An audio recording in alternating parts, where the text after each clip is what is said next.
Welcome back, guys. I'm Jake Ellenbogen, and this is JE Live coming off a Rams loss. We didn't do too many of these last year. Actually, we only did, what, 5, 6? Something like that. I think it was 5. Yeah, now we're on to our third this year, third loss edition. And I got a lot of thoughts on this game. I don't think this looks good at all because right now the Rams are 2-3. But what stands out to me is that, everyone's going to say the offensive line is just not very good. And I'm not going to sit here and say it's great. But what I am going to sit here and tell you is that this offensive line has been able to run block. There have been opportunities. And I think it really goes back to my video I posted, I think, on Friday. Darrell Henderson had 0 carries in this game, 0 on the stat sheet. I know he had 1 carry, it got pushed back or whatever because of a penalty. No. He had 0 carries in the stat column. I'm looking at it right here. Cam Akers had 13 carries for 33 yards. He had a 13-yard carry that made it even look that good. I don't even know what to say anymore. I've defended Sean McVay for years. I have said that, sit here, understand the Rams are fine. The Rams are fine. They're going to be okay. And I still somehow believe they're going to be okay. But this is absolutely not acceptable. Because if your offensive line is banged up, there is no excuse to have Matthew Stafford in a game that was predominantly a little bit more than a one-score game throughout the whole game. It was very winnable. The Rams outplayed Dallas for the majority of this game. I don't care what anyone says. It is inexcusable to have Matthew Stafford throwing the ball 42 freaking times. If you have a bad offensive line, if your offensive line is banged up, why in the hell do you have Matthew Stafford dropping back with a third-string center, Bobby Evans at the end? This is ridiculous. This is not acceptable. And they are good enough to win this game. The Cowboys are not a good football team. I'm not sitting here impressed by the Cowboys. They have a great defense, but their offense is ordinary as hell. It gets about as simple as that. Their offense is not that good. They scored 22 points. They let the Rams stay in it throughout the entire game, despite the fact the Rams kept running play action with 38 rushing yards on the day on 15 attempts. Matthew Stafford threw 42 times for 308 yards. He completed 28 of them, and he was sacked 5 times. He had an interception at the end of the game trying to force something that wasn't there, but I'm not even going to blame it on him because guess what?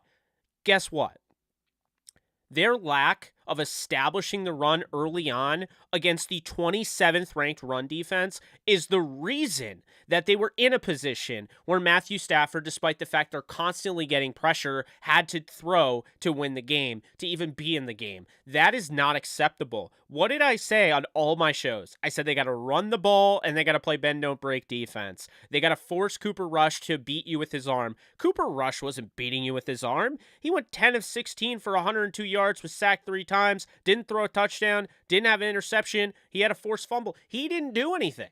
Cooper Rush was about as ordinary as it gets. He was about what I would expect from Cooper Rush last year and the year prior. But instead, no. The Rams, okay, they gave up 163 yards on the ground. People are going to look at that. They held Ezekiel Elliott on 22 of those carries for 78 yards. You take away the 57-yarder from the Pollard run, guess what? Pollard ends up with 29 rushing yards on 7 attempts. So the Rams defense did a hell of a job.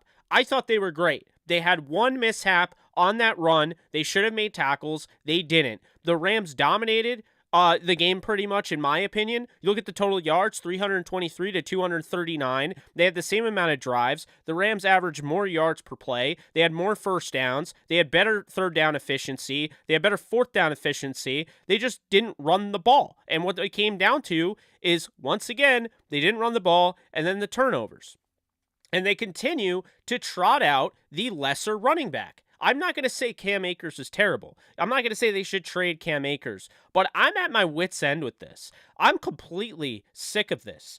Henderson got 0 carries. What, was it because I made a video showing that how much better he was, that it was to spite me? Of course not. That's ridiculous thinking, right? Although it just happened to line up, right? All of a sudden he gets 0 carries. But here's the thing I find funny. When the game matters, when the game is on the line, at the end of the game, when you need to have positive yards, and guess what? Where is Cam Akers to be seen? Nowhere, because the Rams know that Darrell Henderson is the better option. Jake, why are you talking about Darrell Henderson? It's not like the run game would have done anything behind that offensive line. How do we know? They abandoned it.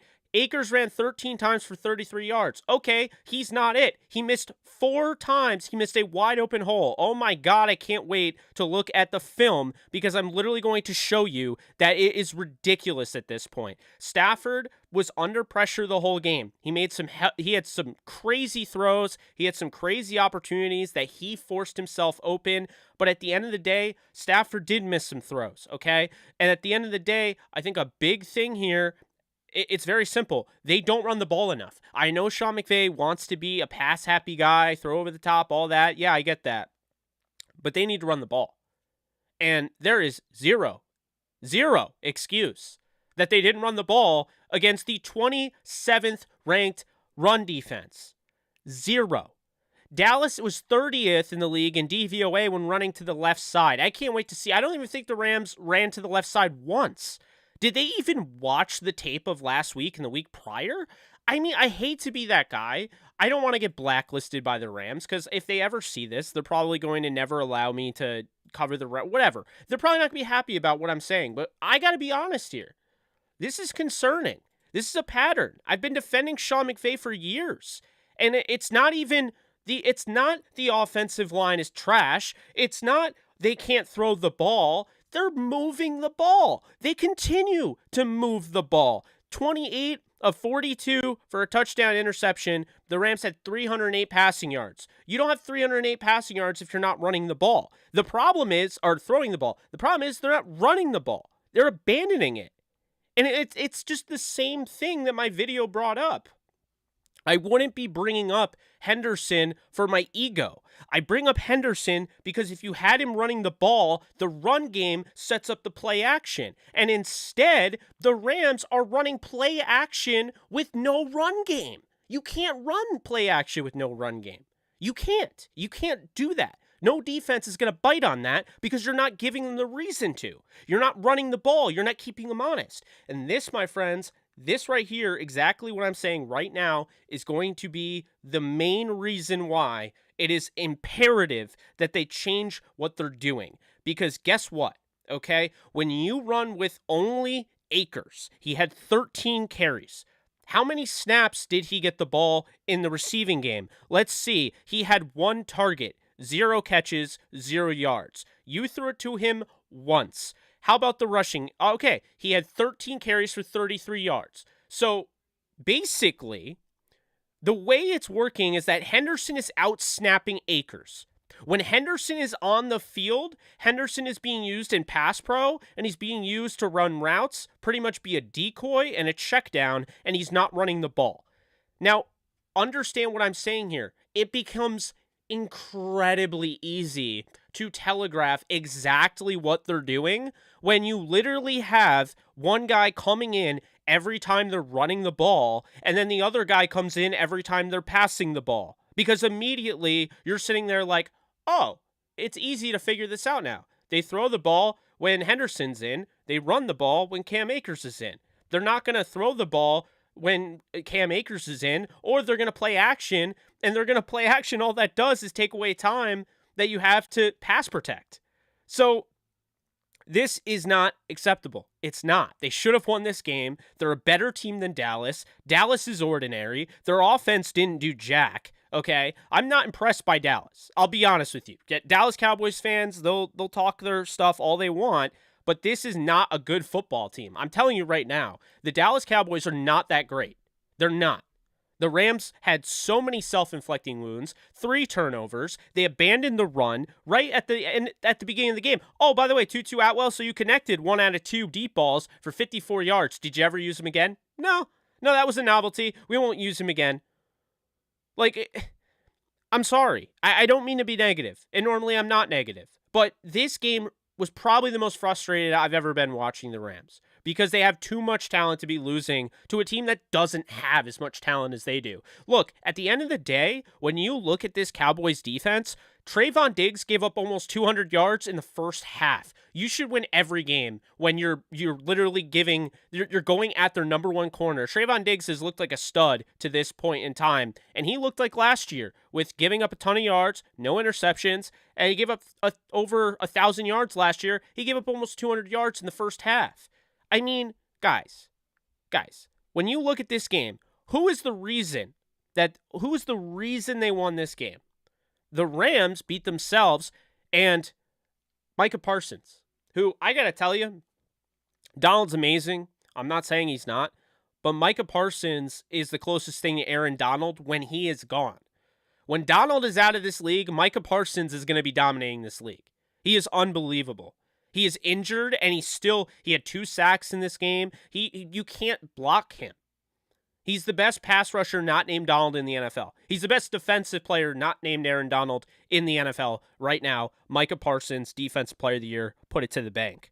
Because that's what it is. Right now, Dallas, ordinary. Cooper Rush threw 102 passing yards. 102. 34 carries for 163 yards, and there was a 57-yarder attached to that. You take away the 57-yarder, wasn't that great. So, no. You don't fire Sean McVay or Morris or any of those. You don't fire the coaches. But you can complain. You got to hold them accountable. Look, I love Sean McVay. I hope to God that the Rams don't hate me for this video and this live stream, because this is a reaction after the game. I cannot wait to watch the tape because I really want to see it for myself. But you can't lose these games. They're way too good. They're way too talented to lose to the Dallas Cowboys without Dak Prescott. They're way too talented for that. Cooper Rush was about as pedestrian as he could have been in this game. He didn't do anything. He didn't do anything bad. He didn't do anything good. He was just there. He was just standing still. I mean, I don't really know what much else to say. I mean, that's really what my thoughts are. I think it really all starts with the run game for the offense. The defense. I know people are going to complain about the defense. They gave up 22. And I'm not even going to give them the 3 points that they gave up because that's not even their fault. So really they gave up they gave up 19. They were put in a bad position by the offense. Okay? I mean, it's getting to that point, man. It's getting to that point. Cooper Kupp looks banged up, 7 catches, 125 yards, touchdown. He did not look good at the end of that game. And Stafford looks banged up. So who knows who's going to even be on this team playing, when they play week 6 against the Carolina Panthers. But you better win that game because going into the bye, 2-4 is just it's not acceptable. You're coming out of that, you're going to be facing San Francisco, Arizona, Tampa. I mean, dude, it's not going to get easier. So, I mean, really right now, it's put up or shut up time for the Rams. I know it's early, and normally I'm the early guy. It's only week 4, yada, yada. Well, now we saw week 5. We saw that they're basically, the Rams defense allowed 15 points. We saw basically the Rams should have won this game. There's no other way to put it. They moved the ball. They didn't score touchdowns. They had missed field goal. I mean, they should have won this game. I don't know if Sean McVay is ever going to see it, that he needs to actually run the ball with Henderson. But I mean, until he does, I'm sorry, guys. I'll say it right now, and I said it in the video. I'll say it over and over again. The Rams will not win the Super Bowl until they feature Darrell Henderson in the backfield. They will not. I'm telling you, they will not do it. You can't just point at the 13-yard carry by Cam Akers and say, see, this is why he needs to be in. No. Because anyone can run when there's wide open holes like that. The thing that makes a good running back is vision. When you can hit the hole that not everybody sees. And Cam Akers does not hit the hole that everybody else doesn't see.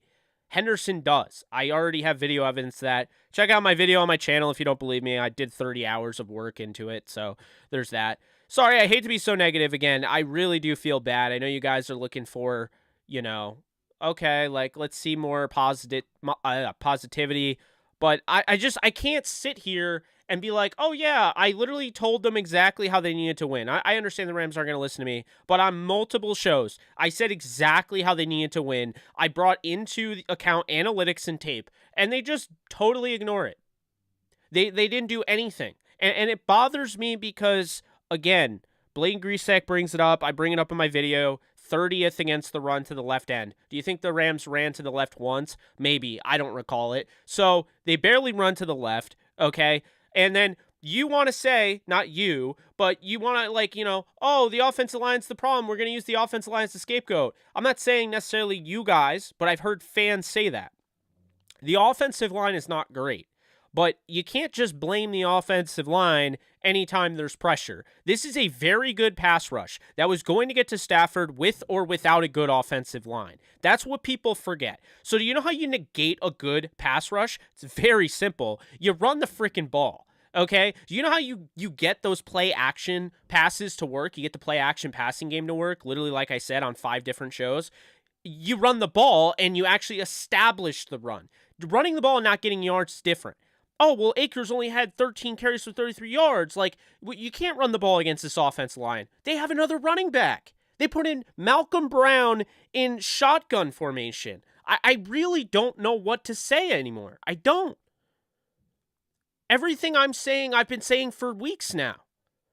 It didn't matter last year. I didn't make the video last year because it didn't matter last year. When the Rams went through a losing streak, it was just a bad moment in time. They had to figure things out. They went through a lot of injuries, and they literally changed their offense entirely. They were using 12 and 13 personnel groupings to get Sony Michel going.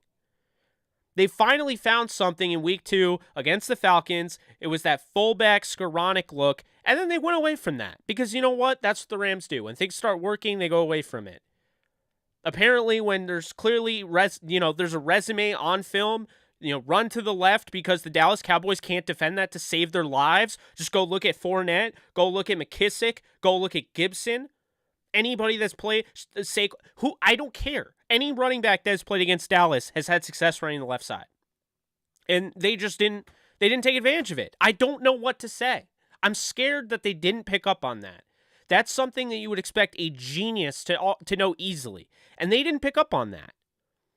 So, I don't know if this is on the new OC. I don't know what Liam Cohen does. I don't know if he's calling plays behind the scenes. I don't know. But I do know that the Rams are in some trouble if they don't turn this thing around. It's very simple, okay? They should have won this game. The defense played well enough to win this game. Once again, stop me if you've heard that before. And the offense, moving the ball too much to score 10 points.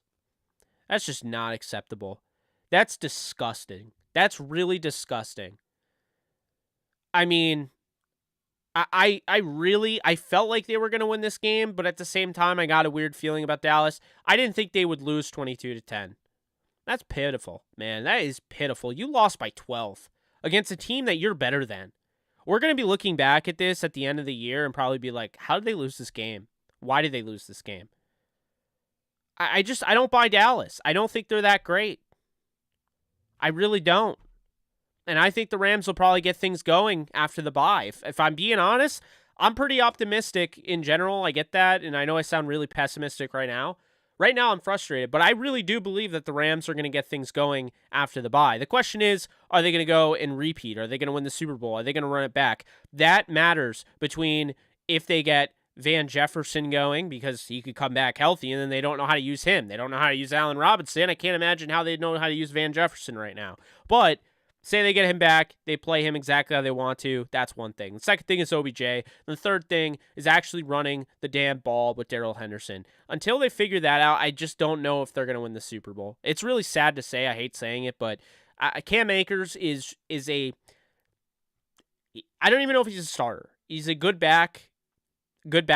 I wouldn't say he's a starter. The numbers don't support he's a starter. They're both running behind the same offense line. One guy has 4.1 yards per carry. The other guy has 2.96. I can't sit here and make excuses for Akers. I can't. If he was absolutely balling out, I would be all over saying, look, Cam Akers, I was wrong. Cam Akers is really finding his stride. It is absolutely insane the way they're treating Darrell Henderson. Hey, Darrell Henderson, go be the guy that does all the dirty work. be the savior in pass protection, run all the routes you're top 10 in the league in, and we're not going to run the ball with you. We'll throw it to you 4 times for 30 yards, and then we'll have all the fans mad at you because of some comment that they probably would have even noticed, but then some comment that's made by Burkhardt or Olsen on TV saying, oh, well, Henderson had a lot of room there. I don't know why he just ran right into his guy. Awesome. Thank you for putting that out there. Now I'll have to hear the anti-Henderson people saying he can't break tackles. He just runs into guys, and just ignore the rest of his game. Awesome job. Yeah, let's ignore the 15-yard pass completion as well. It's just not acceptable. I don't know what you expect Stafford to do either. This offense is so predictable. I don't know what you expect Stafford to do. Now he has to drop back when he has no time to throw because the offensive line has to actually, how are you going to block DeMarcus Lawrence and Parsons? And by the way, the offensive line's injured, but Havenstein struggled today. Big time. So how do you figure that out? He's your best tackle. I don't know, man. I don't know. I think he's banged up personally, but 7 catches for Kupp, 125 yards and a touchdown. Atwell, 1 catch for 54 yards. So yeah, let's never use him again. I'm sure we'll probably see another deep ball, maybe week 10, even though it worked. 7 catches for Higbee for 46. Once again, 10 targets for Kupp. 8 for Skoranek, 6 for 41. Henderson had 5 targets, 4 for 30. Gervais had the catch for 12 yards on the fake punt. And Allen Robinson, 3 catches, 12 yards. 4 targets. And I can't blame Stafford for not getting it to Robinson, because this offense is so damn predictable. What is he supposed to do? He's trying to win the game. He does not care about our fantasy teams. He doesn't care about prop bets. He's trying to win the game. If Cooper Kupp is open, I'm going to throw to Cooper Kupp. If I need a big 3rd down conversion, I'm going to go to Cooper Kupp.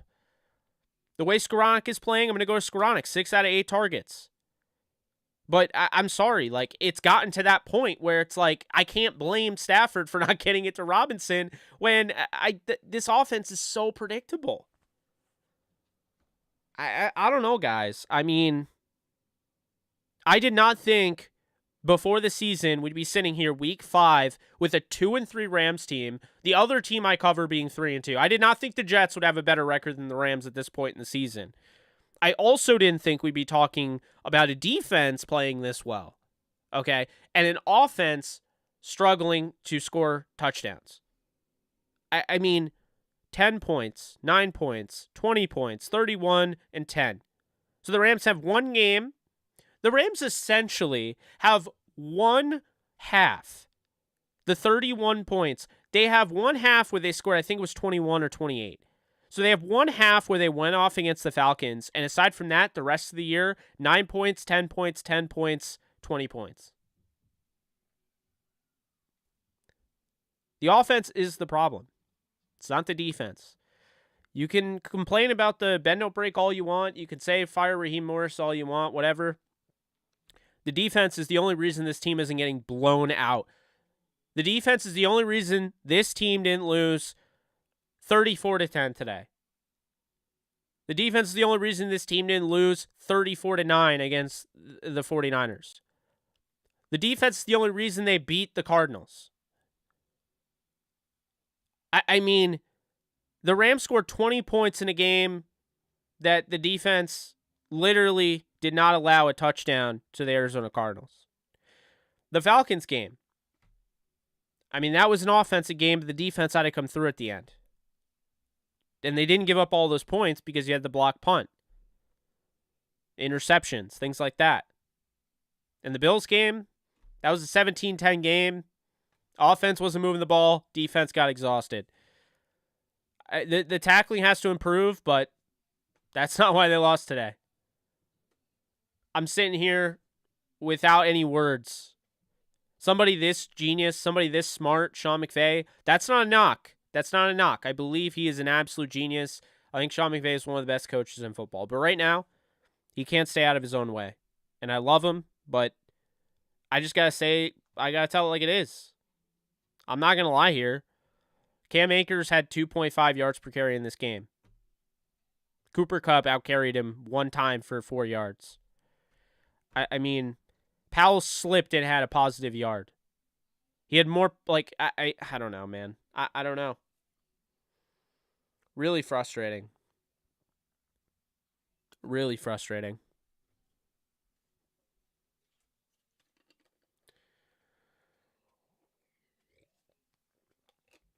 Oh, man.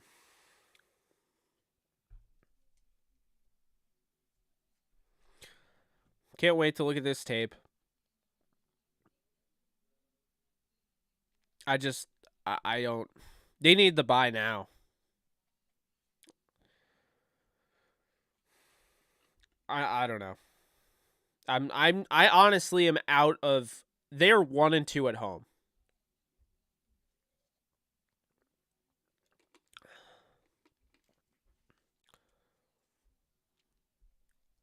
They better beat the Panthers next week, is all I'll say. And I mean, you want to talk. I don't think the Cowboys are that good. They'll probably win 8, 9, 10 games. The Panthers are terrible. Okay. Baker Mayfield left the game with an injury, I believe. He has a walking boot on his left foot. If the Rams lose to the Panthers next week at SoFi, write this down. Book it. I'm out on the Rams. If the Rams lose to the Panthers next week, they're done. They might make the playoffs. They might skip in as the 7th seed. But if the Rams lose to the Panthers, they are done. It's over. It's done. Like, forget Super Bowl. I don't, like, they might barely make the playoffs. I cannot see them losing the Panthers. The Panthers are downright terrible. They cannot. I mean, I'm sorry. The Browns game, 26-24. The Giants beat them 19-16. The Panthers beat the Saints. I don't think the Saints look that great. The Cardinals beat them by 10. The Niners beat them by 22 today. If the Rams lose to the Panthers, I'm out. I'll still cover them on this channel. It's not like I'm not like, a bandwagon, right? But I'm totally out on the Rams becoming, back-to-back Super Bowl champions. Completely out on them if they lose to the Panthers next week. I don't care. I don't care that it's early in the season. If they go 2-4 into the bye, I don't care. They're done. Next week is very important. They better win that game. I mean, Baker Mayfield is one of the most ordinary quarterbacks this year. And I'll be honest with you, with him out and potentially Darnold, I mean, there's no excuse, man. There's no excuse.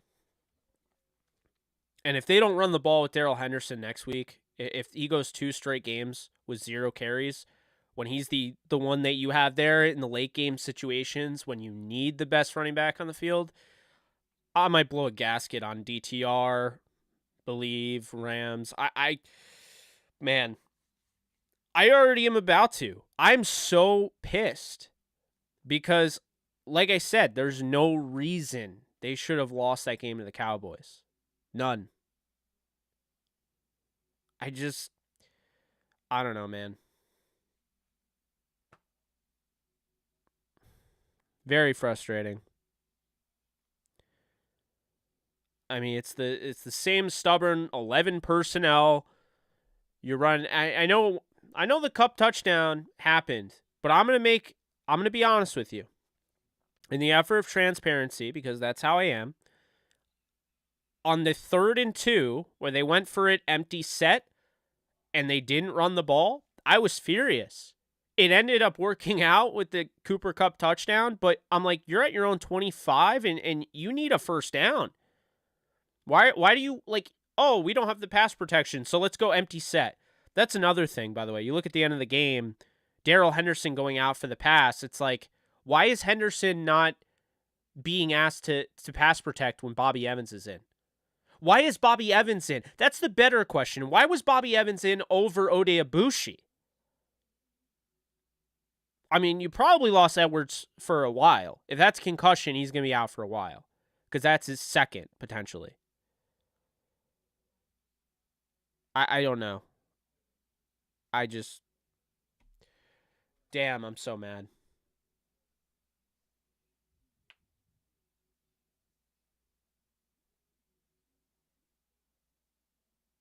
It's really frustrating.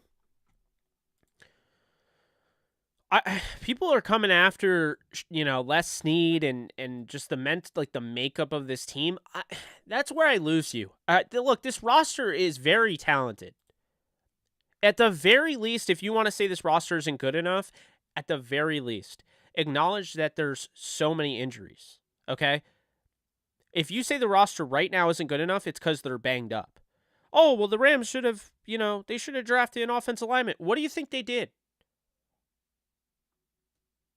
I'm sorry. Like, what do you think they did? They drafted Logan Bruss. He tore his ACL. Like, that doesn't mean they didn't go out and get him. Injuries don't negate what you did. He tore his ACL. It's very talented. It's a very talented roster. I totally disagree with the lack of... They have plenty of talent. There's no excuse. Okay? Their skill positions right now, even without Van Jefferson, no excuse. There's none. I'm sorry. Absolutely none. You got Matthew Stafford at quarterback, just won you a Super Bowl, was top 5 in just about every quarterback stat last year. You got Darrell Henderson, you got Cam Akers. Okay, can't wait for Kyren Williams to come back because he's clearly a RB2 for me, in my opinion. Darrell Henderson's RB1. They're not using him. I don't know why, but they're not using him. Anyway, wide receiver, you got Cooper Kupp. Ben Skoranek looks actually good. Okay, like he looks like he's emerged. Allen Robinson, you're not getting him involved at all. Okay. Brandon Powell's been pretty solid. You're not really getting him involved. Tutu Atwell caught a 56-yarder, and you didn't go to him ever again. And Tyler Higbee's having his best year to start ever in his career. The defense. You have Bobby Wagner. You have Ernest Jones. You have Nick Scott. You have Jalen Ramsey. You have Aaron Donald, A'Shawn Robinson, Justin Hollins, Leonard Floyd. I'm sorry. I'm not going to sit here and say that they're not talented enough. I think that's just a washed take. I really do. I think it's ridiculous. Absolutely ridiculous. They're absolutely talented enough. They should absolutely beat the Dallas Cowboys. They should have beat the Niners last week. They're talented enough. Right now, they don't know what they're doing with their offense. I don't know if this is how important Van Jefferson is to this offense, but regardless, even if he is that important, they failed. To this point, to be 2-3, to only have one half where you actually scored points, they failed. Going into week 6, they have failed because they have enough talent. The offense line, it's been banged up, sure, but as bad as it's been, I still don't think they were anywhere near as bad as I expected them to be. The 5 sacks came towards the end of the game. Not all of them, but they were nowhere near as bad as they were supposed to be. Nowhere near. So, I'm sorry. I'm not going to sit here if you're waiting for me to say, okay, this team isn't talented, all that. The same people in the comment section that are telling me this team isn't talented said the same thing last year when I said, relax, they're okay, they're fine. It's just a bad month. They're going to come back and they're still going to win the Super Bowl. And they didn't listen to me then. They're not listening to me now. It's fine, but talent isn't an issue, okay? At this point in time, it's the way that you use said talent. And right now, I don't like the way the Rams are deploying running back Cam Akers. I don't like the way they're deploying running back Darrell Henderson. I don't like the way they're using Allen Robinson. I don't like the way they're using Tutu Atwell because he comes in, he catches a bomb, and they're like, yeah, let's not use him again. Because Dallas had no response to that. I mean, you get a huge return to the 30, and you don't even get points out of it. I don't know what to say. I mean, the blame is going to fall on Stafford. Oh, Mr. Interception, yada, yada, yada. Of course, he had to throw an interception at the end. I knew that just for the anti-Stafford people. By the way, what about the Goff fans today? I know, because Jared Goff is better than Stafford, from what I heard. And today, Bill Belichick made him look like he did in the Super Bowl. Maybe even worse. How'd that game go? Let me bring it up here.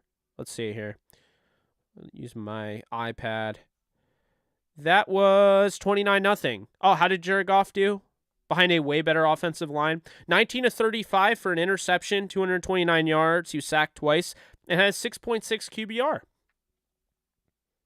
Cool.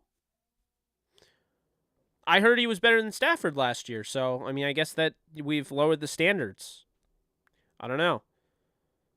I mean, I don't know.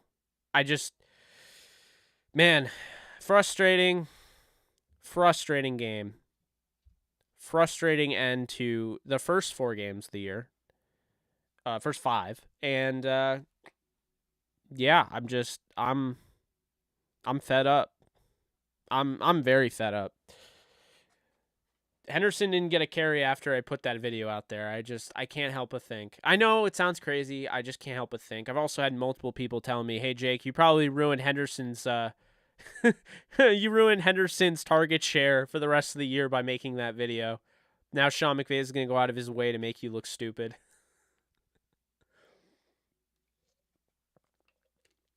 Man, I just it's so it'd be one thing, and this is why when people are like, "Jake, the Sosar Rams were bad. How can you be this upset about this team and all that?" That's exactly why I'm upset about this team. See, the Sosar Rams didn't have the talent. Like, I remember distinctively in 2011, the Rams had injury after injury after injury.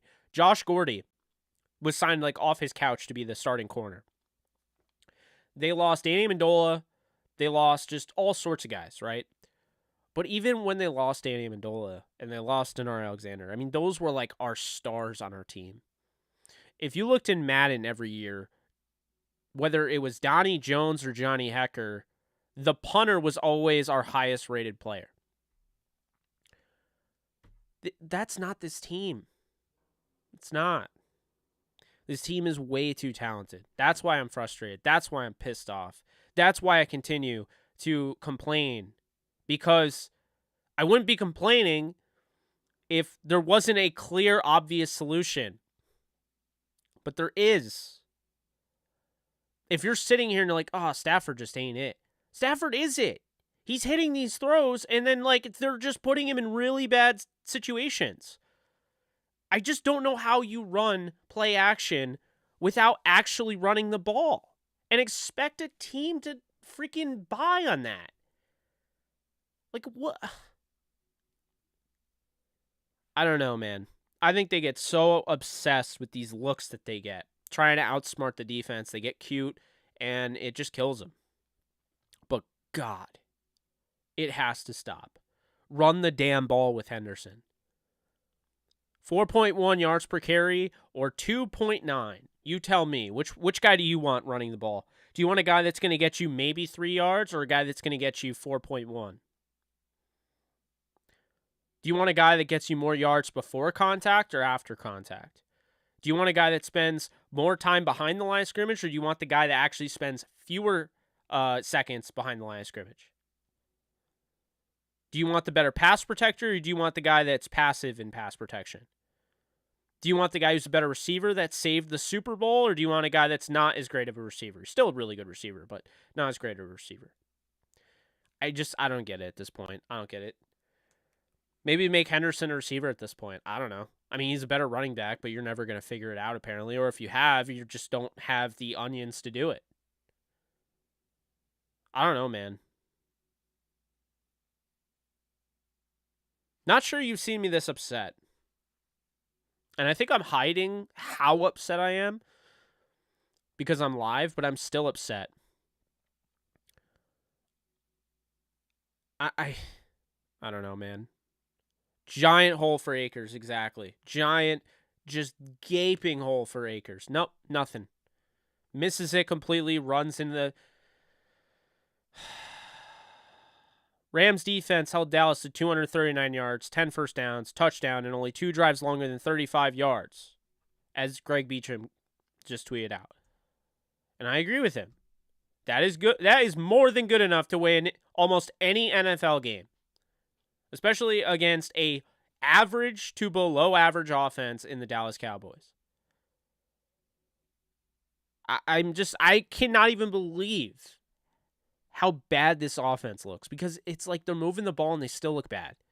How do you do that? How do you move the ball and still look bad?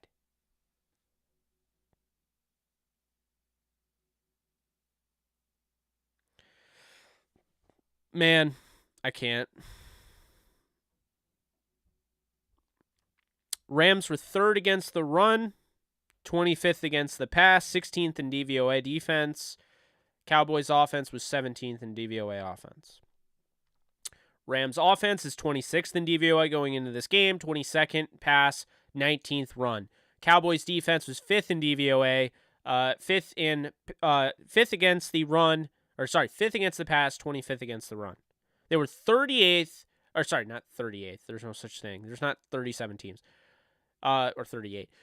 They're ranked 30th in DVOA when teams run to the left end this season. Just, how do you game plan a whole week and just, God, headaches, man, migraines, I don't know. You guys know, because I see most of you in the comments section watched my podcasts. Whether it was DTR, whether it was Believe in Rams, I said the same stuff. Not the exact same, but you get the point. Brutal.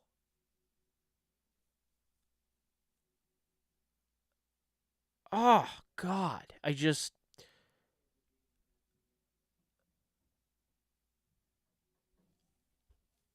I mean, and there are people in the comments section, not right now, but I've seen them around.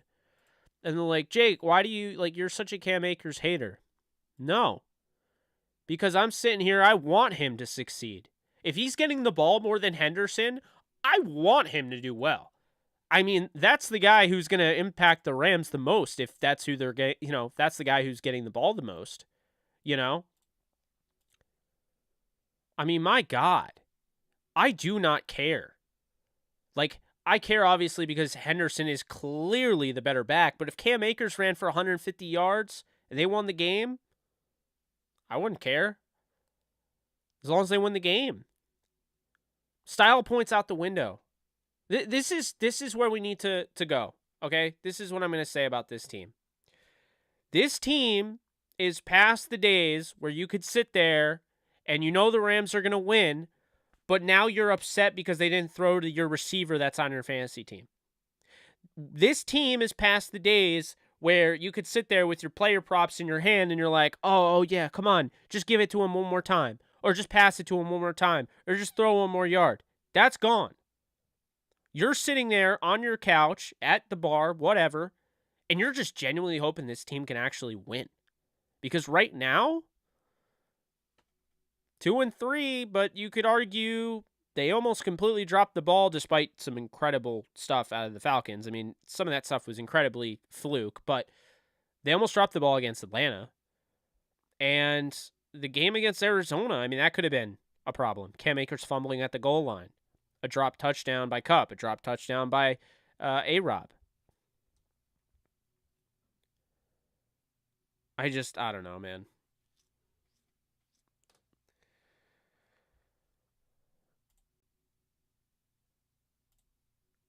But how long are we going to continue talking about the ceiling when this guy was drafted in 2020? Eventually the ceiling has to go away. Right? We have to stop talking about the ceiling. I don't care about the ceiling. You know what? A really high ceiling? Denari Alexander.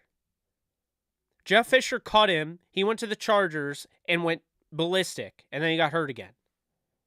I'm tired about hearing about the ceiling. I don't want to hear about the ceiling anymore. I want to see results. And I don't want to hear about the injury. Because guess what? You know who got hurt? Saquon Barkley. Look at what Saquon Barkley has done for the Giants this year. Look at how good he's been.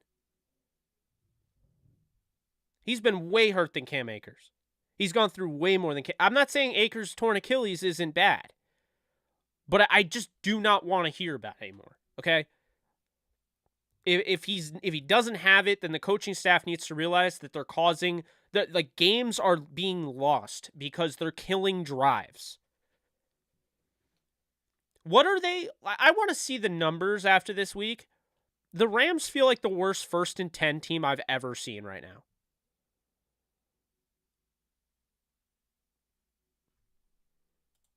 Oh, I'm not. I'm just saying I don't want to hear it anymore. I don't care to hear it anymore. I know he got hurt. We went through it.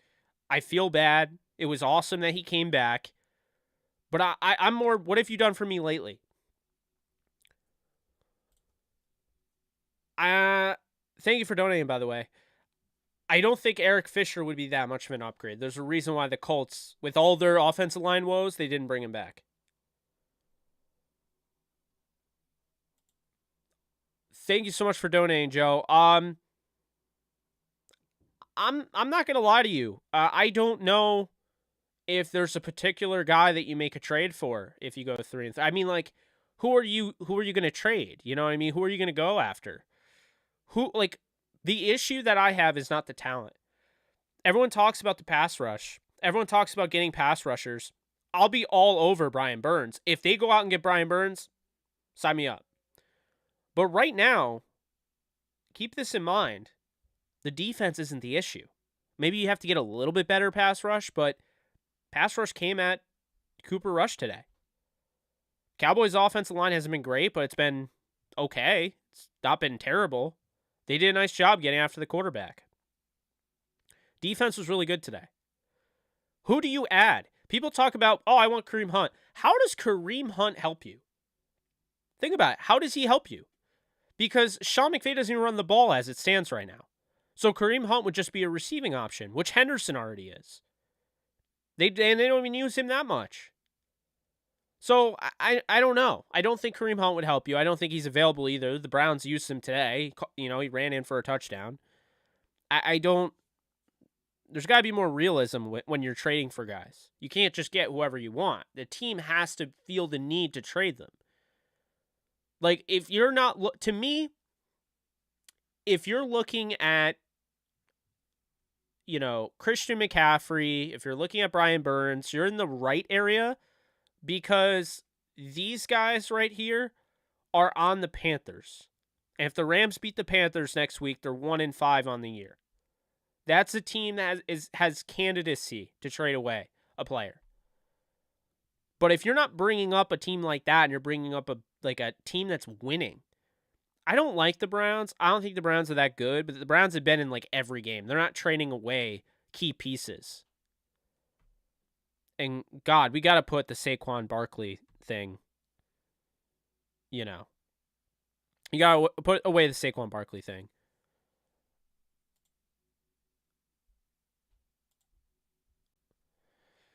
Yeah, Nolan, I don't.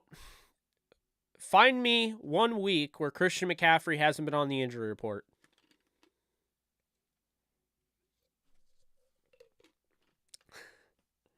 I just hit my elbow on the. That's why it looks so stupid.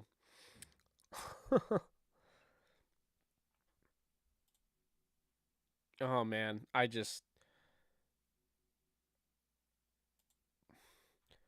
Could be right. You could be right. I mean, we have not seen this offense without Robert Woods and OBJ. When Robert Woods got hurt, OBJ inserted himself into the lineup. We haven't seen this offense without Robert Woods, OBJ, and Van Jefferson either. At least one of those guys has been on the field since Robert Woods went down. So,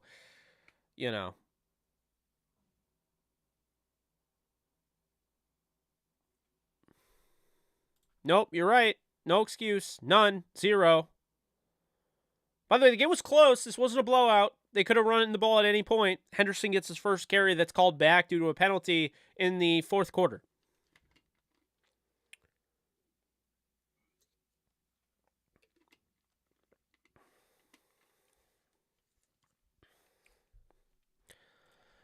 Yeah, but I just don't feel like that's not the most pressing issue. They could get another pass rusher. I'm not saying they can't.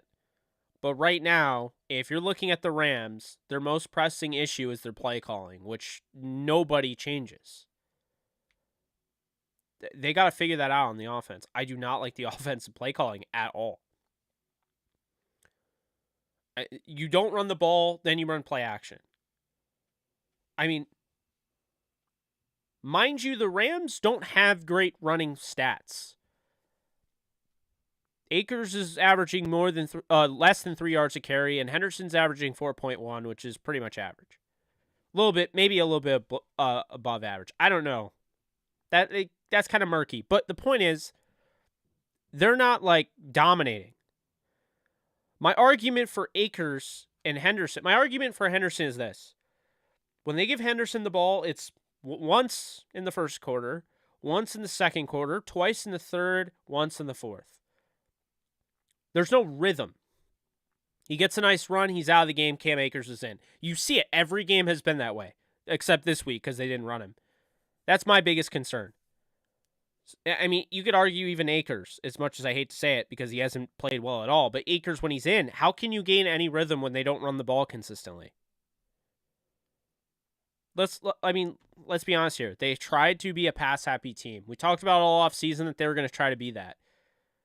They're not a pass-happy team. I mean, they are a pass-happy team. They're trying to be this high-octane offense using the passing attack, but they still use so much play action and they don't establish the run. How can you expect? I don't know how I'm sitting here at my desk on a live stream with you guys. How I'm the only, how am I seeing this and the coaching staff isn't? How is this possible? You're running play action, but you're averaging less than 3 yards per carry. Do you think Dallas is going to give a crap? You're not going to have it. It does not work.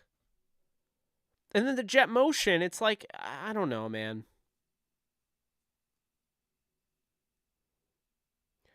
I got to say I disagree, though. I don't think Stafford has been trash. I think Stafford's done a great job with a really bad game plan week in and week out. I think the one time the Rams had a really good game plan was against the Falcons. I think half of the game was against the Cardinals.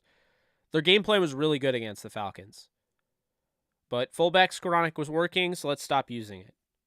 Hit a 56-yard deep shot to Tutu Atwell. Let's not use him again. Tired of it, man. Tired of it.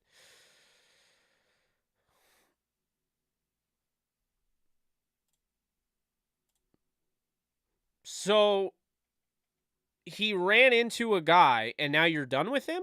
He didn't even get a carry today. I don't that's why I hate that they brought that up on the telecast, man. Because no one was even looking at that, and they're like, oh, I don't know, he had so much room. He didn't have a ton of room, and regardless, even if he did, you have to understand how quickly he had to make a decision. Henderson makes quick decisions. He's also not perfect. I'm not saying he's Eric Dickerson, Todd Gurley, Marshall Faulk, Steven Jackson. But he's by far the best running back on this team. And he could be a top 10 rusher in the league if they actually committed to run the damn ball.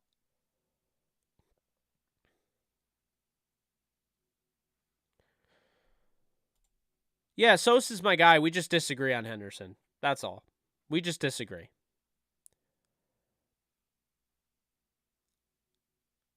You know.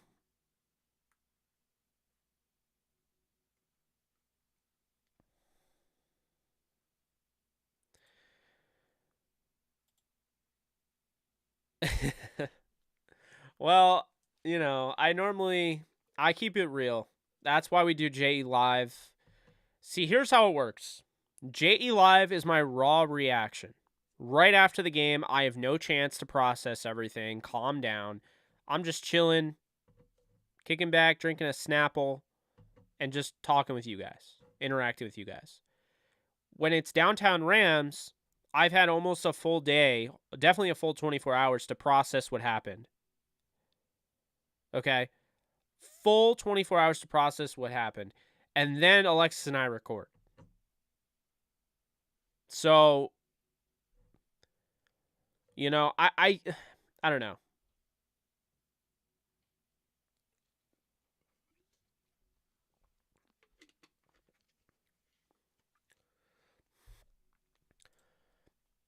Giovanni, it's hard to say. I don't know what he does.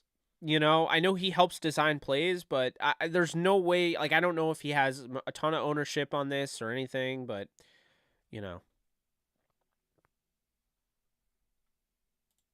Yeah, I feel bad for anybody that was at that game because you saw it up close and personal. They had every opportunity to win that game. Every opportunity. I don't care. They had every opportunity to win that game. And they didn't. I agree. It's easy to say Robinson isn't separating, but I think there are a lot of guys that aren't separating. I saw a graphic. He's separating better than like Terry McLaurin. There were a bunch of guys that were listed on there. I'll actually bring it up. You know what? Talk is cheap. Let's see the numbers. I like bringing up things on the fly because when I do, that way we all get smarter. We all learn things. So let's go to next gen stats right now because I want to see. Okay, I want to see the yards of separation, and I want to see where Allen Robinson ranks and how bad it's truly been. Because on tape, I see like he could separate a little bit better, but I do think it's overblown. And if he was catching touchdowns and all that and being used, then it wouldn't be a big deal. So let's check this out because we actually have this. So the yards of separation, the most yards of separation by a wide receiver this year is Gregory Dortch with 4.4. Okay. He is with the Arizona Cardinals. The next, because a lot of tight ends are on here, the next is Paris Campbell with 4.2. Ben Skoranek is third in yards of separation with 4.1. That actually tells you a lot. That tells you quite a bit. Damn, that's impressive. Okay, Deebo Samuel with 4. Russell Gage, 3.9. Josh Palmer, 3.9. Olamide Zacchaeus, 3.9. KJ Osborne, 3.9. Traylon Burks, 3.9. Okay, where do we have... So Cooper Kupp is 3.3.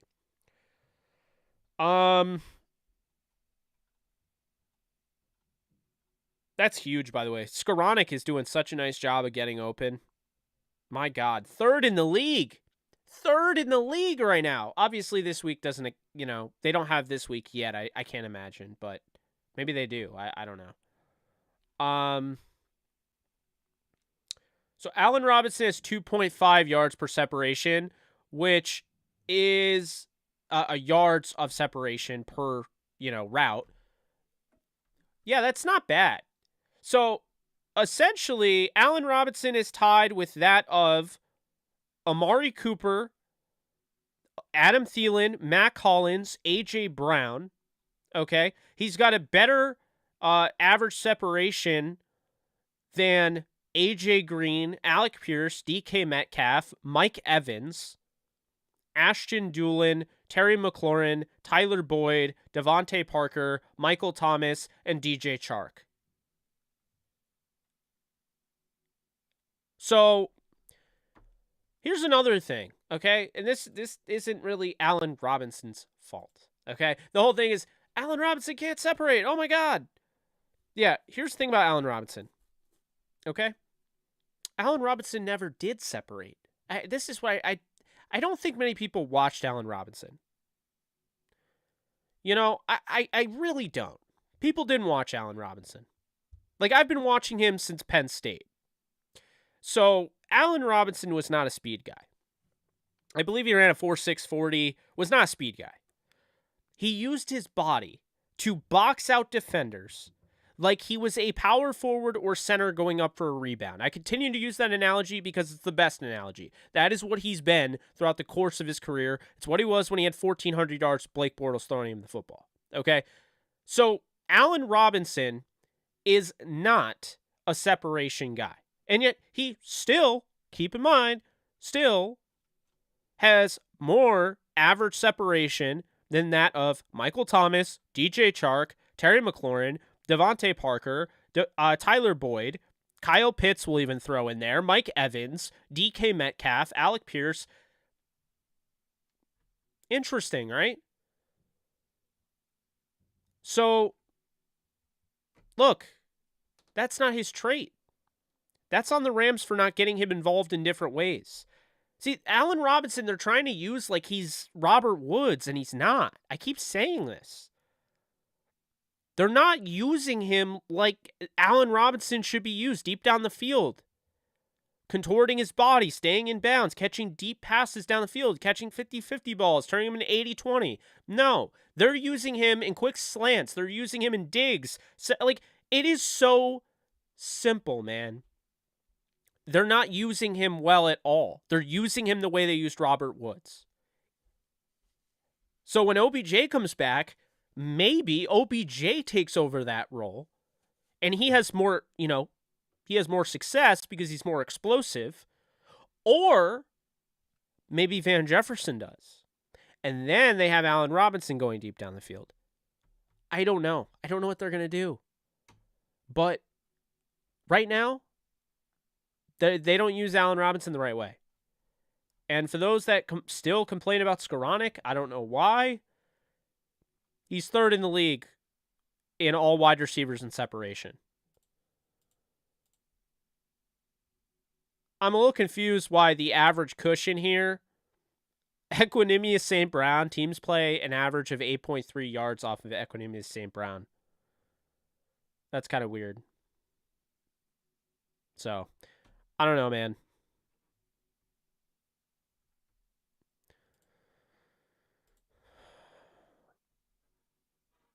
Roger, thanks for donating. I'm sorry you went to the game and you saw that. That was bad. Yeah, I definitely hear you. I don't think the O-line is as bad as it's going to be made out to be, because I think it was set up to fail. I really think they need to run the ball more. They have to establish the run. Play action doesn't help, by the way. Play action does not help the offensive line. Let me repeat that. Play action does not help the offensive line. When you don't have as much time to protect your quarterback and you are going to fake the handoff and then go back and you throw, you are taking away time for the offensive line to protect. But it's even worse because what you're doing is, if defenses don't bite on that, then now you're giving them even extra time to get to your quarterback. We saw that. I thought the worst play of the game, the tone setter of the game, I literally sat there and I was like, that was deserved because that was terrible. The first play, the first drive of the game, going for it, 3rd and 1, going for a play action pass when you hadn't run the ball. I don't know, man. You had Henderson in there. I don't know what you're doing. I don't. I can talk around in circles about the same topic all in all, however long you want me to. I still have no idea what they're doing. I don't have a clue. None whatsoever.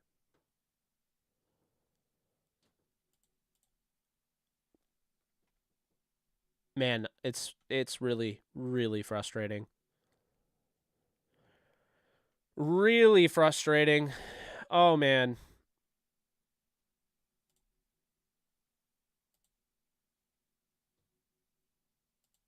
According to NFL Next Gen Stats, Cam Akers is second to last in running back efficiency.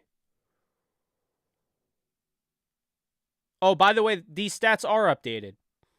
So that's consistent. Skoranek is 3rd in the league in average separation for a wide receiver. That's why he's getting the ball. Very simple. Akers is bottom. He's the 3rd to last player in rush yards over expected per attempt. That's not good.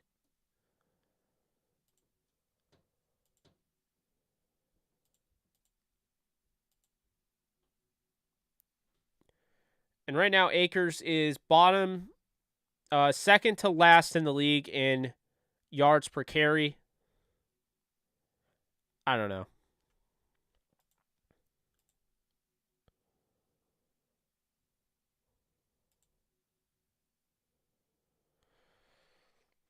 I agree. And Roger, thank you for donating. Really, really appreciate that. Really helps out the channel. Makes this less painful too. Yeah, Hendo looked good in there, but McVay wants to make Akers shine. We have to find a new identity to win. Yeah.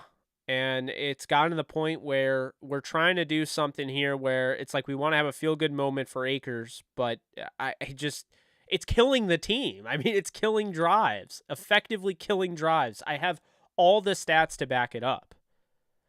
The video literally had everything I had. I put everything I had into that video.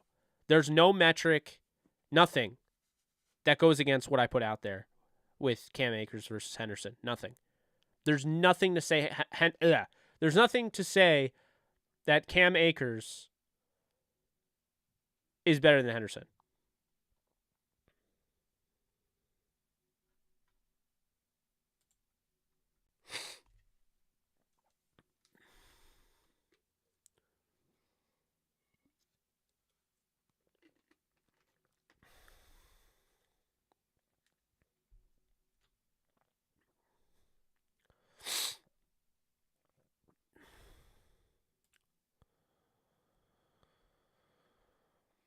I pissed somebody off. That video, no one, yep. I pissed somebody off. That video definitely got to somewhere. I wish we would adopt more zone sets on offense like we did with Goff.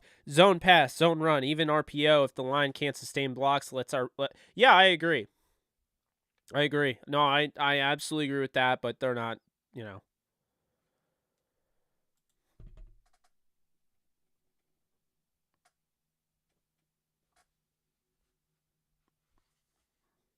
But, I mean, here's the thing. I don't want to be the I told you so guy. That's not why I'm here. I just want, the best players, the best workers, the best employees should have the jobs. It's that simple. If you do your job the best, you should be rewarded with the promotion. Or you should be given more opportunities to do your job the best. It's just, oh, God. Yeah, I can't. It's just, oh, my God. No, Roger, I mean, don't say sorry. You keep donating me, so I appreciate you. But no, I hear you. You know, it's just, oh, God. It's so, you're absolutely right. All I'm thinking on that one play where they pointed out in the broadcast, they're like, he missed that wide open hole. And I'm like, Hendo would have hit that hole, man.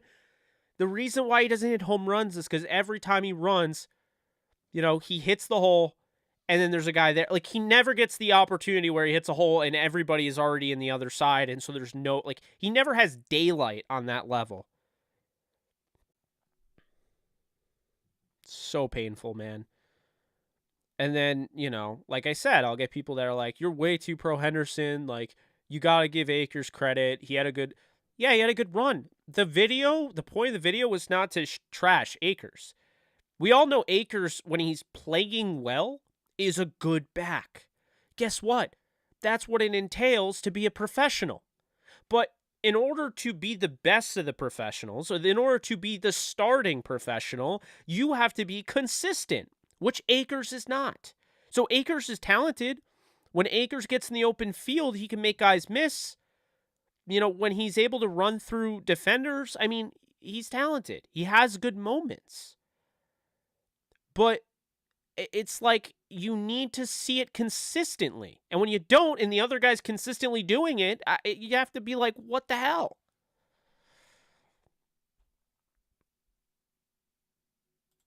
Well, William Atwell. And they didn't use him again. So it worked, and they're like, we're good. We tried an Atwell play twice. We hit one of them. We're good. We're not going to bother again. I would have tested Dallas again. Atwell is run by everybody. These are the facts. Every time Atwell's been on the field this year, when he's gone straight down the field on a streak, he is run by every single defender. He's been overthrown twice, and one of them was caught. But he is literally run by every single defender that was guarding him. I don't know.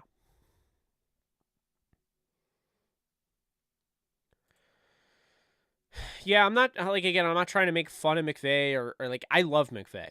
Okay, I love this team. I love talking about this team. I love coaching this team.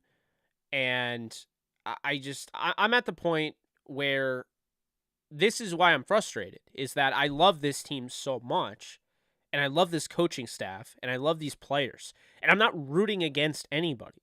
So, I'll be called the hater, but I like I said earlier, if you missed it, if Henderson, ran poorly and Akers ran great in this game, say Henderson got the ball, he ran 10 times, had 20 yards. Akers gets the ball 10 times, he runs for 90 yards and a touchdown.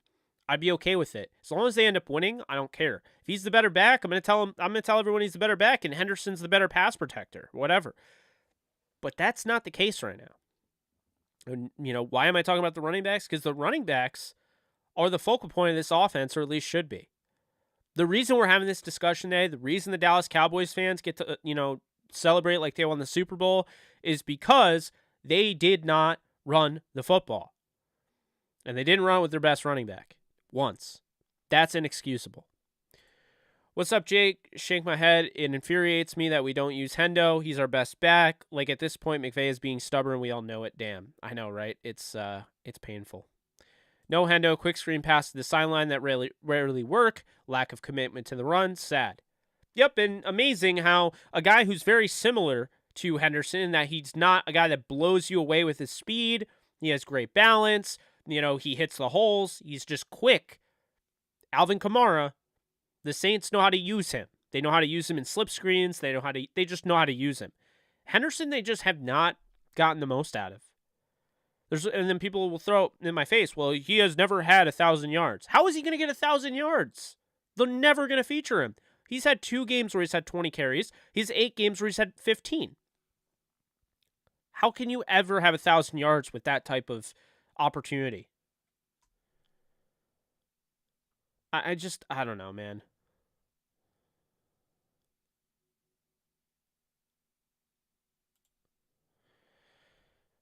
But that's the thing. When you see Akers getting those holes and he's not getting those yards and he's getting negative carries on 1st and 10, it sets back everything they plan to do. The Rams are expecting either get a first down on 1st and 10 or get to a manageable 2nd down. When they're at 2nd and long, now you throw the manageable 2nd down completely out of the water, and now you have to go back to the drawing board here. You're 2nd and long, you have to play it like it's 1st and long. Now you get to 3rd and manageable. If you have another negative carry or another negative play or a bad play that you only get 2 yards from, it's a 3rd and long opportunity for the defense. And they can pin their ears back and rush the passer. And against this defense, when you know that they know you're not going to run, now it becomes easy. I mean, that's how it happens. Everything is so predictable when you have those negative runs. Missing holes at the beginning of the game sure looked like the offense was blocking fine to me. With the run game, missing holes. And again, that's what ends up happening. We clump in the whole offensive line sucks. They can't block. They're not good again, in the run. Oh, we're not running the ball well enough because of the offensive line. But then I go and watch the film. I show you the film, and he's missing wide open holes. Is that the offensive line's fault, or is that the running back who has the ball, who's failing when they give him the baton? He's not coming across the finish line. I mean, think about that. We have to do a better job with the offensive line here. Like, no doubt the offensive line has to be better, but we have to do a better job as fans to realize, and analysts and well-informed fans, we have to do a better job to realize the offensive line passes the baton. It's just like a relay. They pass the baton off to the running back. If the running back does not reach the finish line when the offensive line successfully passed the baton to the running back, hate to break it to you, but that is the running back's fault. That's not the offensive line's fault. Sometimes defense makes a great play. That happens. But Akers had, I don't know how many negative yards he's had. He's had 12 stuffed runs this year to Henderson's 2. And negative runs, 0-yard runs, kill drives. There were multiple of those in this game, and all of them were number 3.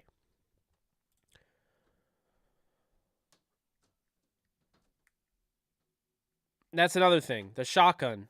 3rd and 2. Even though it worked with Kupp, why are you in the empty set shotgun 3rd and 2? Why are you empty set? You need Henderson to pass protect. I don't know, man. I don't get it. Yeah, but I try to keep a level of professionalism. Not saying, you don't, Nolan, but,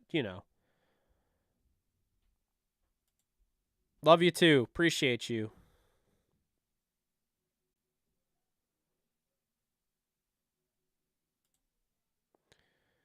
Exactly. I mean, Stafford shouldn't have 42 passes in a game that the majority of the game was a 1-score to, manageable game. I mean, I don't know. It's really, really, really frustrating. Yeah, and the problem is he dances. Henderson just like he hits the hole. He like reads, processes, hits the hole. Henderson dances around, has to do a little. No, stop. Oh man.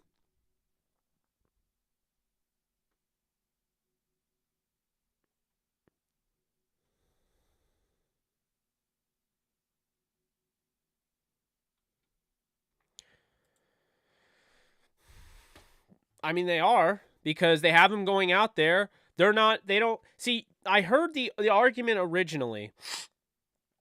The argument originally was that they don't want to get Henderson hurt, so he doesn't run as much. Well, now this doesn't make any sense because if you don't want to get him hurt, then you wouldn't put him in pass pro.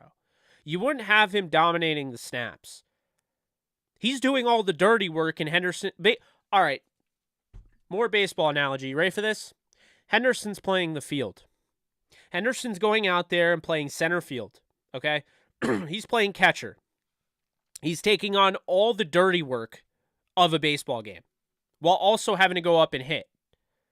Whereas Akers is the DH that's just sitting on the bench, comes in anytime, just needs to hit 4 times a game and collects his paycheck. He's not coming in to pass protect. You can't rely on him to. So Henderson's doing all the dirty work. He's the catcher sitting behind the plate. His knees are awful. He's sitting behind the plate. He's throwing guys out at second. He's giving all the signs to the pitcher, and then he has to go up and hit, and he has to actually work in both cases. Akers is coming up, and he's the DH.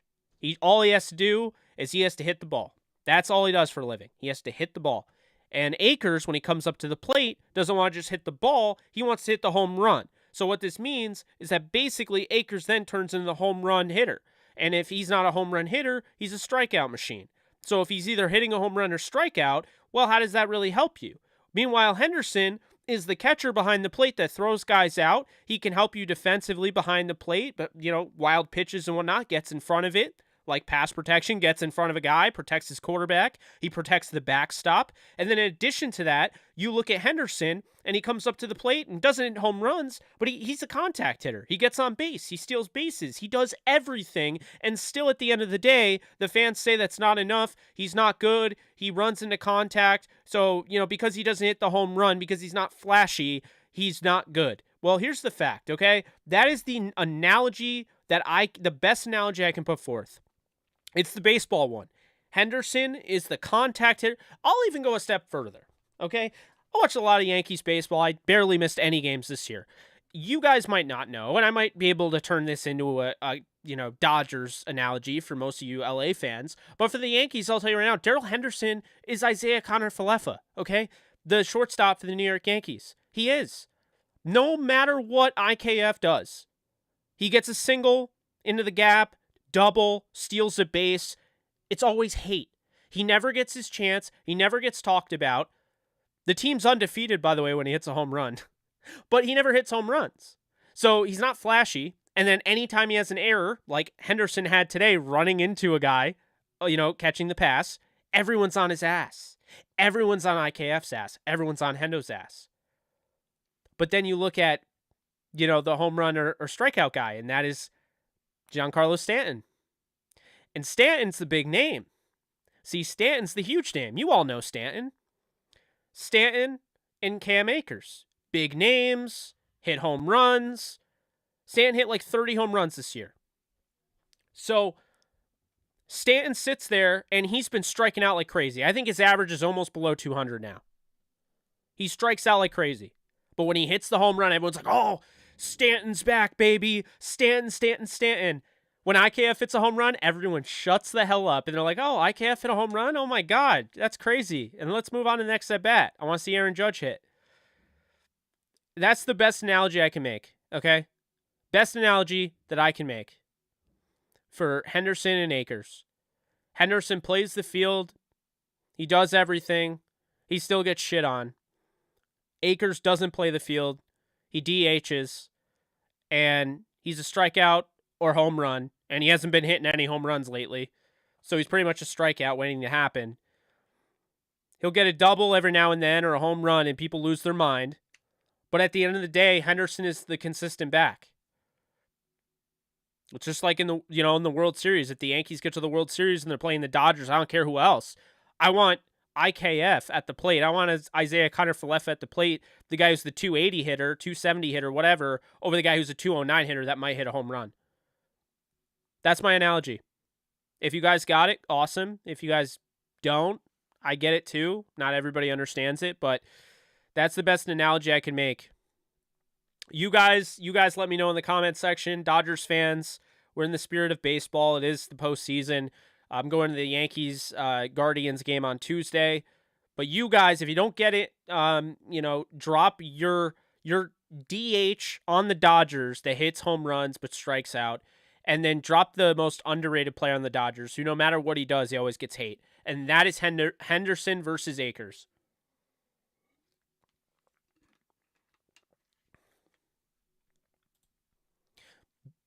It's not a bad analogy, though, because Oswaldo Cabrera doesn't get hate. No one is hating on the young kid. People are hating on IKF. IKF and Henderson are like the same because IKF's been around. He's not brand new. He doesn't have that luster. He doesn't have the star power that Akers and, Giancarlo Stanton have. That's why. IKF and Henderson are like one and the same. They do everything good. They're not amazing, but they're good players. I mean, let's put it this way. In the Super Bowl, who would you rather have at the 1-yard line? You have to score the touchdown. I want to see everyone in the comment section go crazy here. Everyone put your answer in the comment section. You're at the 1-yard line. The Rams are in the Super Bowl against the Bills this season. They somehow got there, and yes, it's crazy. But 1-yard line, untimed down because there was a pass interference call because we have to make it all whatever. Pass interference call, 1-yard line. 1-yard line. Who are you having to punch the ball into the end zone? Is it Henderson or is it Akers? If you don't get in, the Bills win the Super Bowl. If you do get in, you win the Super Bowl. Who are you punching into the end zone to win you the game? I see a lot of Hendo.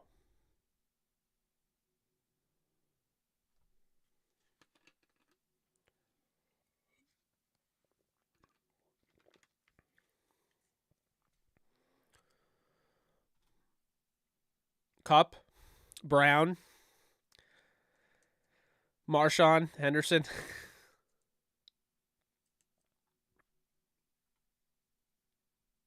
Oh, no. My heart. I do know. I know it would happen. He'd do a play action. I'd be so furious.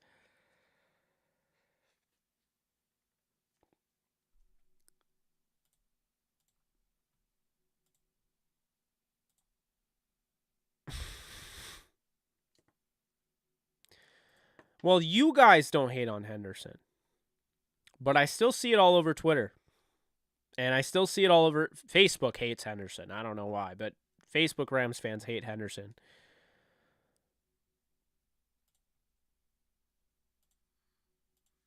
You're crazy. All right.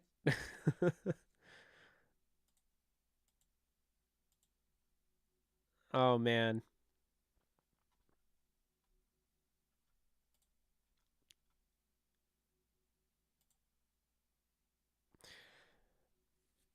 Yeah, I don't know. I'm at my point, man, where it's like, why are you talking about the running backs? Henderson would change a lot of what's going on. Because think about how different that game is if they establish the run early on. Henderson runs 12 times for 60 yards. Not crazy, but if he runs 12 times for 60 yards, then that would be 5 yards to carry. If he runs 12 times for 60 yards, you got 5 yards to carry. Now, Dallas has to worry about you running the football. And you have about 98 yards, just factoring him on top of the Akers run. You have 98 yards of total run offense. Now the play action starts to work better. Guys will bite on it more. But you have 0 runs from Henderson, 38 yards rushing on 13 or 15 total carries. Hate to break it to you, but Dallas has no reason to respect your running game. This isn't charity. They're not going to respect it. That's the way it is.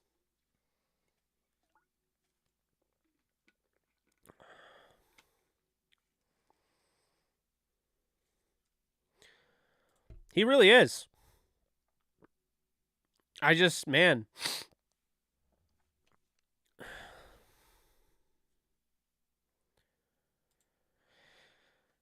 Man, I don't. If he is, then he's doing a weird job of it. Because if you throw to get the run game going, then why are you running play action? I've heard of that. I mean, that's a thing. People will will throw to get the run game going. But you shouldn't use play action then with your banged up offensive line that can't protect your quarterback.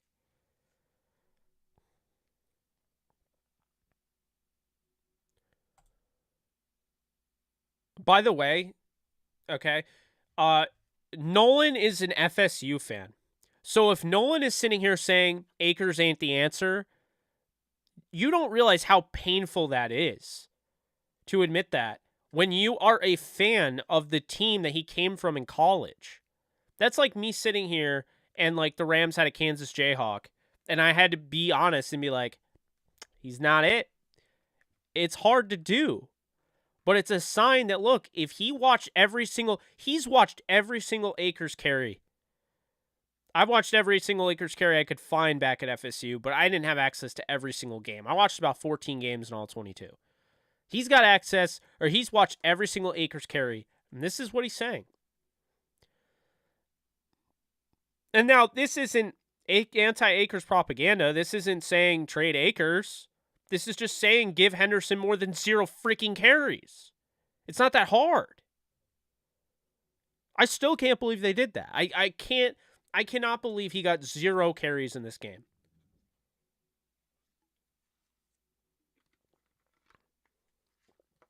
I can't. Unreal. Really. I didn't even see the rest of the 4 o'clock games and how the scores came out, but yeah, it just awful.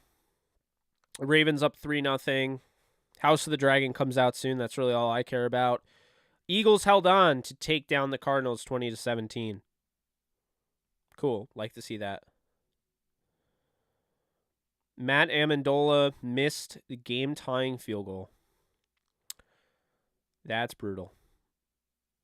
So now, that means the NFC West is in a complete control by the 49ers. They're 3-2. Everyone else is 2-3.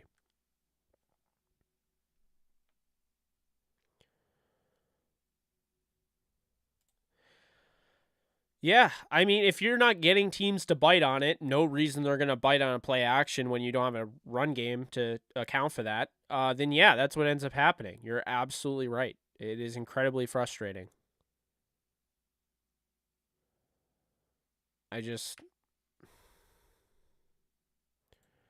Man, I don't know.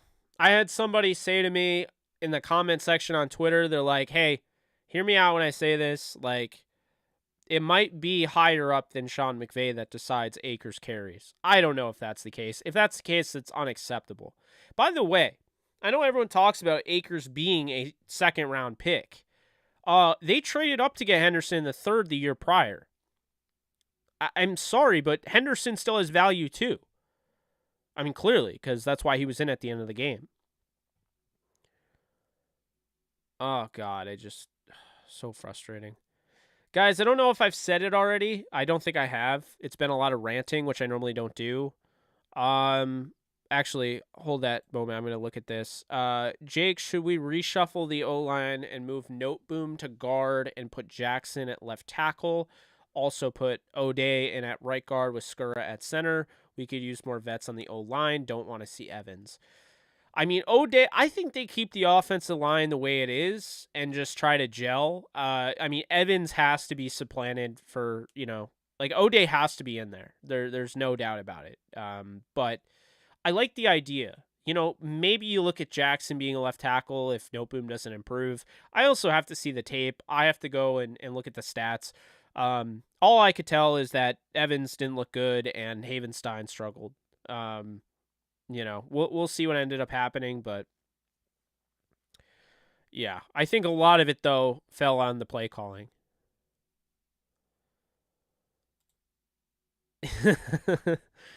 Man, Rosart.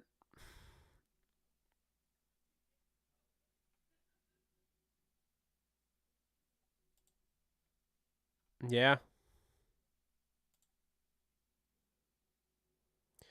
It's funny. I called that not 2 weeks ago. I said it 2 weeks ago on the Twitter, but I actually called it against the 49ers. I said there'd be a trick play, and I said it'll be Cup throwing to Akers or Akers throwing a Cup. I don't know who to blame there. I mean, the call was terrible. It probably should have been PI, but at the same time, I didn't like the play call. And on top of it, I mean, I thought, Akers should have done a better job of going up and trying to get the ball.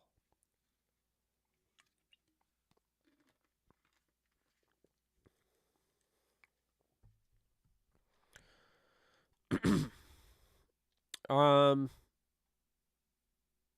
Henderson, Hendo, Stafford QB sneak. They might go with a Stafford QB sneak. I would be a little concerned with that, but exactly.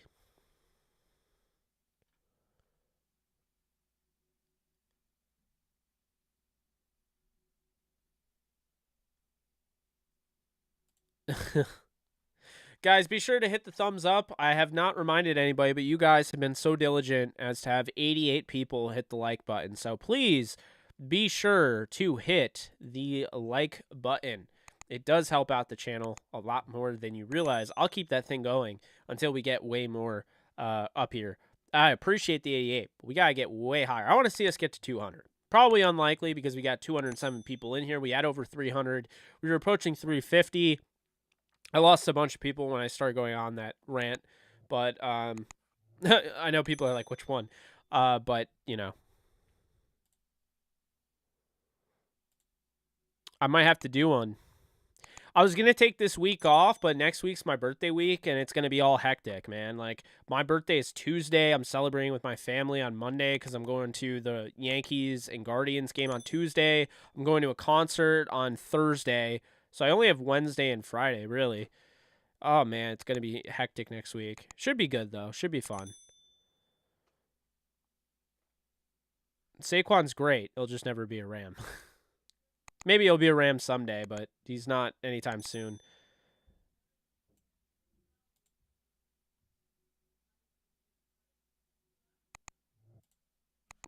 Happens, man. I might start one, just have every be an open thing, Appreciate that, Eric. Yeah, it'll be on Tuesday. I'll be 27. Dear God. Time flies, man. Oh, you're a Libra too? No surprise. Literally not. No surprise whatsoever. We get along so great. I'm just kidding. I don't look too much into that, but nah, that's cool though. I like that we're both Libras. We'll see. We'll see.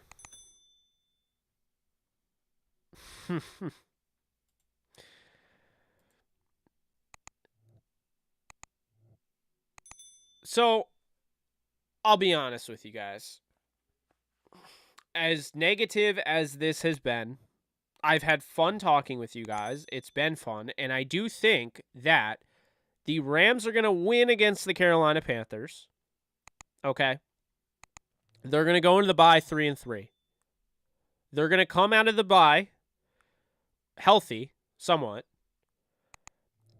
They will pretty much have everybody back on the offensive line except for Coleman Shelton. So you'll probably have from left to right, Nopum at left guard, left tackle, David Edwards at left guard, center will be Brian Allen, right guard will be Jackson, right tackle will be Havenstein. Okay, so then you'll have all that. Right now, the way it stands, the Rams are outside of the playoff picture. That can change. Or they're in the playoff picture outside of the playoffs. So looking at their schedule, they have the 49ers coming out of the bye. So 49ers to end October. Then they have the Buccaneers, the Cardinals, the Saints, the Chiefs, the Seahawks, the Raiders, the Packers, the Broncos, the Chargers, and the Seahawks. As crazy as that sounds, let me add some clarity to this, okay? Funny, I said clarity, and then I went back into focus. That was brilliant. I shouldn't have said it. That would have tipped my hand. I did tip my hand. Oh, well. Panthers they'll beat, I think. 3-3. Bye. Van Jefferson's back. Allen is back. The secondary is back. So I think they're going to upset I know it'll be called an upset. I think they're going to beat the 49ers. I know it sounds crazy. The 49ers are 1-2 on the road this year, okay? They are 1-2 on the road. They've lost both road games to the Bears and to the Broncos. They got the Chiefs and the Falcons. So keep this in mind.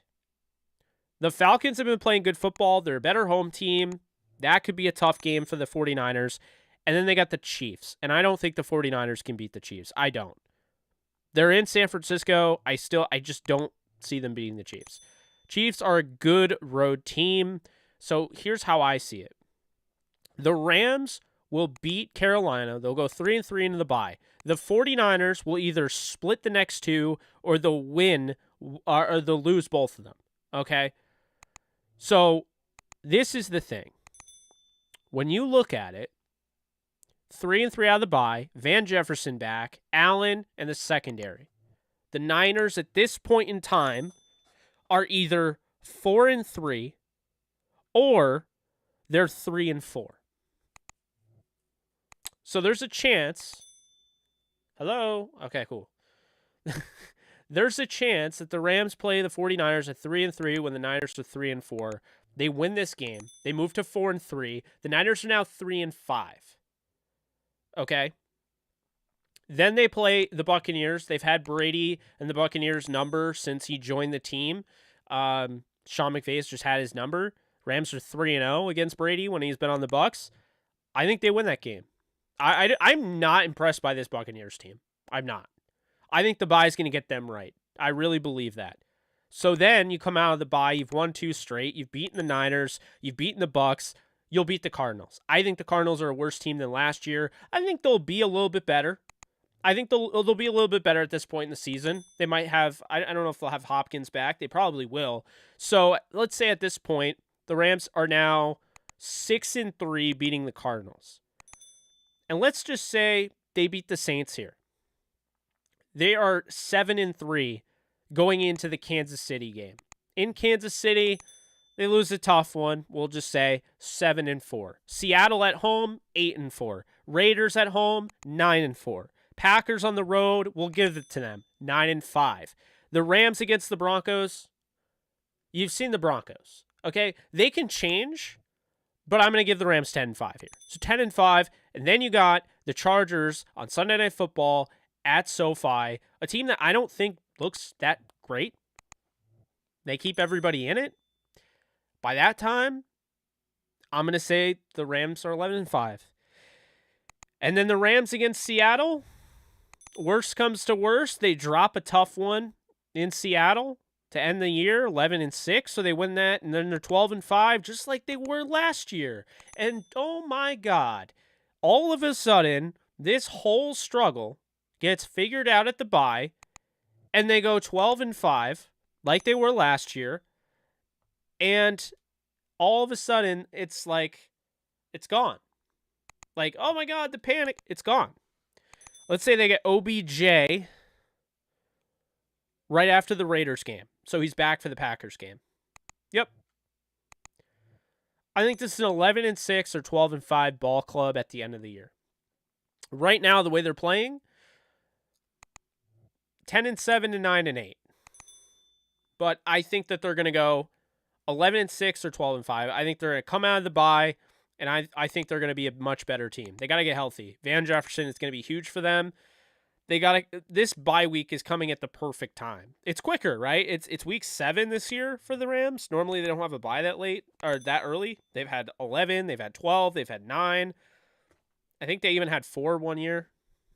God, I hate when that does that. But I think this bye week is going to be coming at a good time for the Rams, and I think that they are going to bounce back here. But they got to beat Carolina.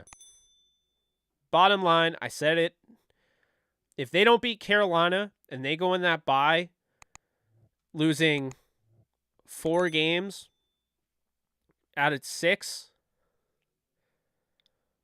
but I think that they're going to come out of the bye. They're going to be 3-3. Again, they're going to beat the Niners, beat the Bucs, beat the Cardinals, beat the Saints, lose to the Chiefs, beat the Seahawks, Raiders, lose to the Packers, beat the Broncos, beat the Chargers, and maybe lose to the Seahawks. So I have 12-5, 11-6. And that'll be good enough to win. I think it'll be good enough to win the division. Yeah. I mean, look, the Niners have an much easier schedule. Keep in mind, they came in third, so they have a third-place schedule to the Rams' first-place schedule. But I think the Rams are a better team than the Niners. The Niners are they are built to beat the Rams. So, looking at this, they play the Falcons. They've been in every game. Once again, continue that trend, getting absolutely screwed over by the Tom Brady call. Third down, in case you missed it, I'm going to just say it right now. The officiating was absolute trash. Jerome Boger's crew should be fined for it, quite honestly. Just a terrible call at the end. Tom Brady gets sacked in the most routine way, like Aaron Donald when he throws guys to the ground. It wasn't even really thrown to the ground. Grady Jarrett gets the stop. Fourth down, they're going to punt it. Instead, nope, the flag is thrown. Brady wins the game because it's unnecessary roughness on a sack, so he gets rewarded for basically not playing well enough to win.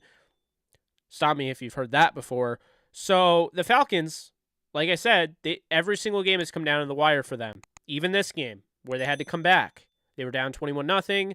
They made it a 15-point comeback, and they were down 21-15. Should have gotten the ball. So the Niners have to play them. They have to play the Chiefs. They have to play the Rams. They have to play the Chargers, Cardinals, Saints, Dolphins. Dolphins should be healed up by that point in December 4th. They could have Tua Tagovailoa back. I mean, things could be better there. The Buccaneers later on in the year, I think the Buccaneers will be playing better football. You got Seattle. You got Washington. I think they probably will beat Washington. The Raiders could be interesting on the road, and they finish the season against the Cardinals. I have no doubt the 49ers are going to make the playoffs, but I don't necessarily agree that they're just going to clearly win this division with ease. Now, the interesting thing is people bring up Kyren Williams.